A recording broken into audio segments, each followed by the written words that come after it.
Last knight of ఎమోర్.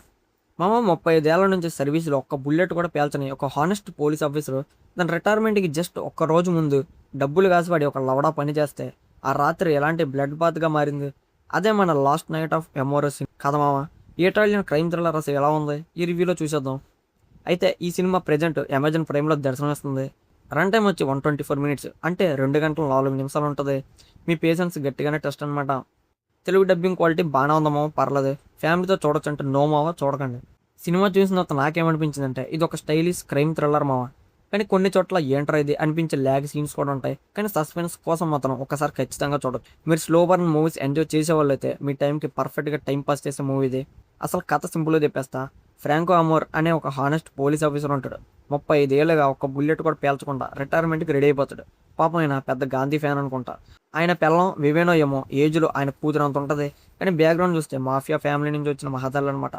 ఆ retirement ముందు రోజు నైట్ ఏదో పెద్ద తోపులాగా ఒక చైనీస్ డాన్కి డైమండ్ సెక్యూరిటీ ఇస్తా అని చెప్పి ఒప్పుకుంటాడు. ఎందుకంటే ఈయనకు ఉన్న తక్కువ శాలరీకి ఆశ ఎక్కువ అయిపోయిందనమాట.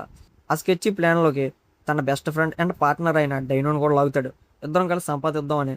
కానీ కట్ చేస్తే హైవే మీద పెద్ద సూట్అవుట్ అయిపోతుంది. డైనో పోతాడు, డైమండ్స్ మాయమైపోతాయి. అసలు హైవే మీద అటాక్ ఎవరు చేశారు? ఈ పెంట నుంచి మన ఫ్రాంకో తన జాబు, తన ప్రాణాన్ని, ఇంకా థ్యాంక్స్ అన్న ఎలా కాపాడుకున్నాడు అన్నది కథ మావ. పాజిటివ్స్ మాట్లాడితే మెయిన్ హీరోగా చేసిన అతను మాత్రం యాక్టింగ్ చింపేశాడు మావ. నిజంగానే ఒక భయపడిన టెన్షన్ పడ్డ మామూలు ఆర్డినరీ మనిషిలాగే చేసాడు మావ. ఎక్కడ ఓవర్ యాక్షన్ అయితే ఉండదు. పెళ్ళంగా చేసిన లిండా కూడా అదరగొట్టేసింది. ఆవిడ మ్యానిపులేషన్ స్కిల్స్ చూస్తే ఎవరికైనా భయం వేయాల్సిందే. సినిమాటోగ్రఫీ కూడా కేకలాగా ఉంది మామ. ఆ నైట్ షాట్స్, ఏరియల్ షాట్స్ చాలా బాగుంటాయి. బ్యాక్గ్రౌండ్ మ్యూజిక్ కూడా చాలా బాగుంది. సెకండ్ హాఫ్లో హైవే సీక్వెన్స్ తర్వాత సినిమా కాస్త ల్యాగ్ అనిపిస్తుంది మామ. పక్క ఫీలింగ్ వస్తుంది. అసలు మనకే నిద్ర వచ్చేస్తుందా లేదంటే డైరెక్టర్ అలా తీసాడా అనేది అర్థం కాదు మామ. చైనీస్ మాఫియా క్యారెక్టర్స్ని మరి కార్టూనిస్గా చూపించారు. అసలు వాళ్ళని చూస్తే భయం బదులు జాలి, నవ్వు వస్తుంది. క్లైమాక్స్ అయితే నాకు పెద్ద వర్కౌట్ అవ్వలేదు మామ, నచ్చలేదు క్లైమాక్స్. హీరో క్యారెక్టర్ డెవలప్మెంట్ కూడా పెద్దగా బాగలేదు మామ. డైరెక్టర్ ఆండ్రియా ఒక మంచి సస్పెన్స్ఫుల్ లాయర్ థ్రిల్లర్ని డిజైన్ చేయడంలో మ్యాక్సిమం పాస్ అయ్యింది, పర్లేదు.